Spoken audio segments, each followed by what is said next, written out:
The Holy Gospel according to Matthew, chapter 16, verses 13 through 20. Glory to you, Lord Christ. Now when Jesus came into the district of Philippi, he asked the disciples, "Who do people say the Son of Man is?" And they said, "Well, some say John the Baptist, others say Elijah, and others say Jeremiah, or one of the prophets." And Jesus said to them, "But who do you say that I am?" Simon Peter answered, "You are the Messiah, the Son of the living God." And Jesus answered him, "Blessed are you, Simon, son of Jonah, for flesh and blood has not revealed this to you, but my Father in heaven.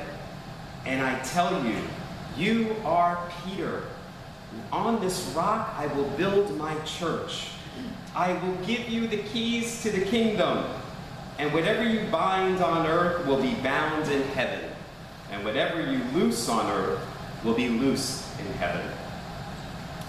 Then Jesus sternly ordered the disciples not to tell anyone that he was the Messiah. Hear what the Spirit is saying to the church. Praise to you, Lord Christ.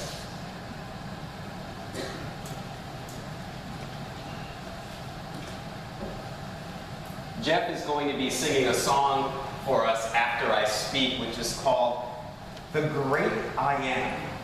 And it got me thinking that title about The Great Gatsby. Many of you know that I was a high school English teacher for many years, and I taught The Great Gatsby every year. And the story is that a young man named Nick rents a house for the summer on Long Island. But next to his house is this big, huge mansion where this mysterious person lives. And Nick hears from people in the town all about this guy that they call the Great Gatsby. And some people say he's a gangster. And other people say he's a spy. Some people say he was a war hero, and others say he was a criminal.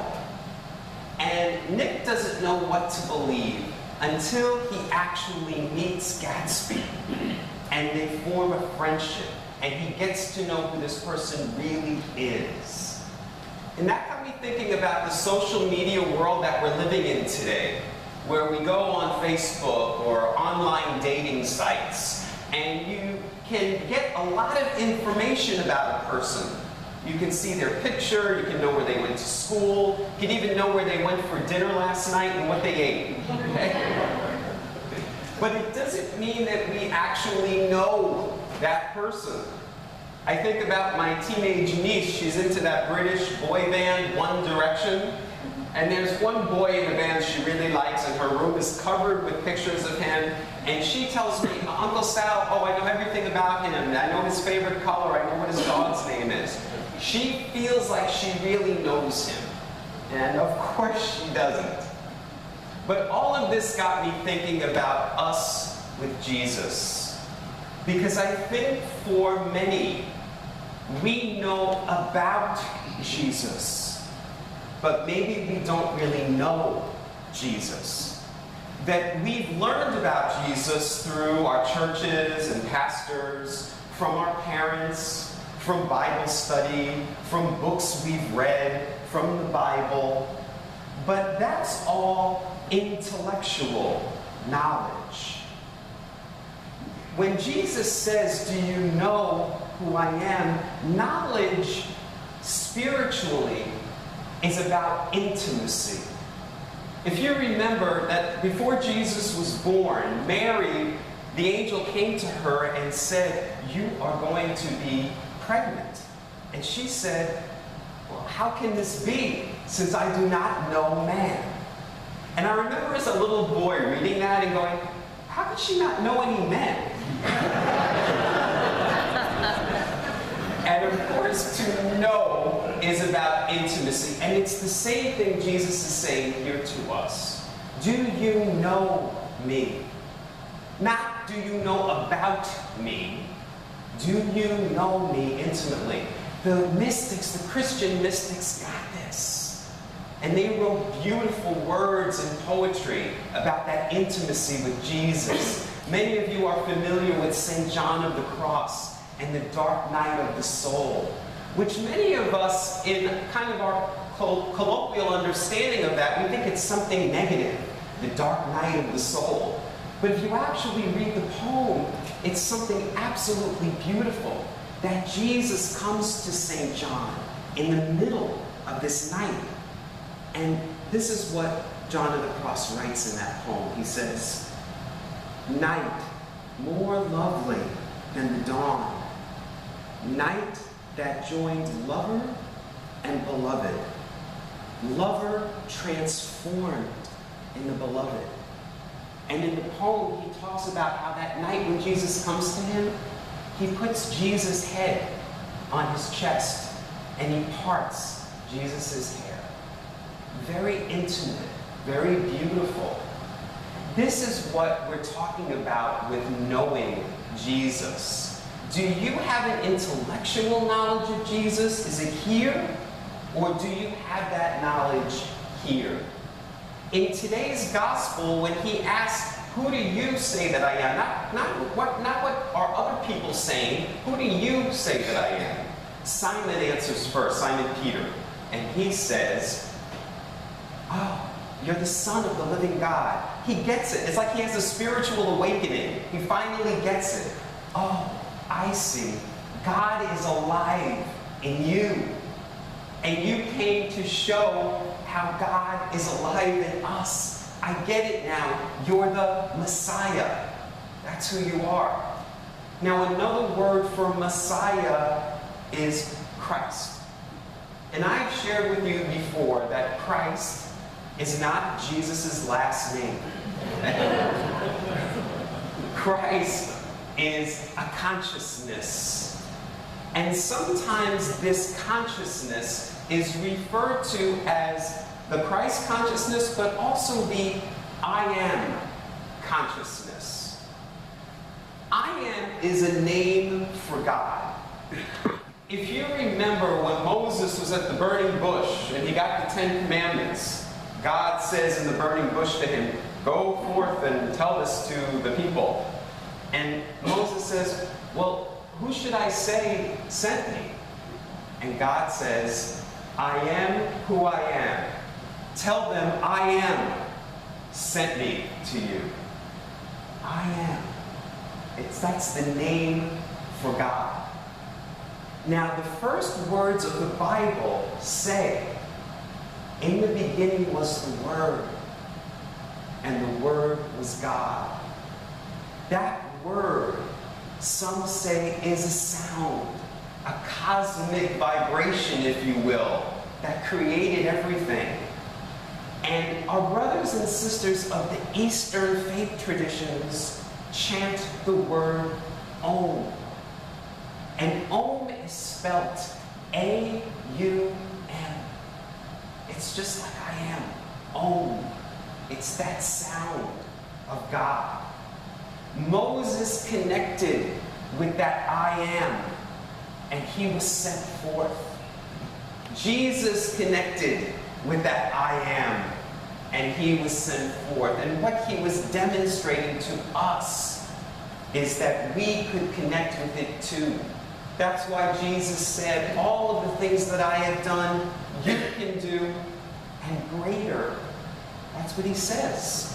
So if he was able to fully live from this I am Christ consciousness, he was saying that we could do it too, that it was possible for us.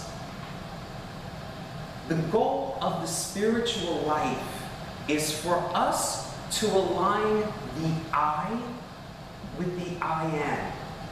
The front cover of our bulletin today is about being transformed. This is what St. John was talking about. The lover transformed in the beloved. The I, the little I, me, being transformed into the great I am. That's what the spiritual life is about. Now, our words of integration this morning that Mike read for us came from Joel Osteen. And although I don't always agree with everything Joel Osteen has to say, I really liked these words here because he talks about the power of the I am. And we have to be very careful what we say that follows those two powerful words. Because if that's the sound of creation, then that's the life we're creating. If you say, I am poor, then that's what's going to manifest in your life. But if you say, I'm healthy, I'm abundant, I'm prosperous, I'm blessed, then you're using that power to manifest the life that God wants for you, that God has in mind for you. Jesus, in the Gospel of John, we've been studying the Gospel of John for over a month now. In the Gospel of John, Jesus gives 7 I am statements. And 7, as you know, is a very spiritual number. Here's what Jesus said about the I am. He said, the I am is the bread of life.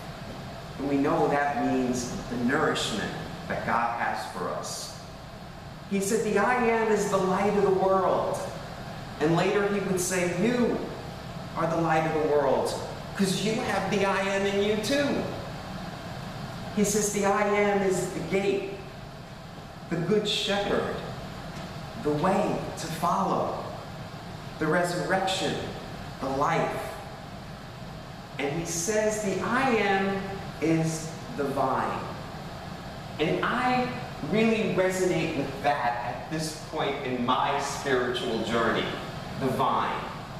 Because if we are branches, a branch snapped off from the vine is not going to produce any fruit. It's useless on its own. It must be connected with the divine, the vine and divine. I have a little slip of the tongue there, but it's true. The vine and divine. When we are connected with the divine, then we will bear fruit.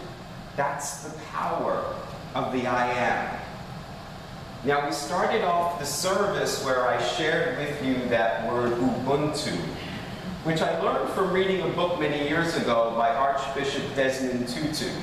It's an African spiritual word that says, I am because we are. And so really what happens to us is when we discover this I am in us, we start to notice it in the people around us. Now, how do we get intimate with Jesus?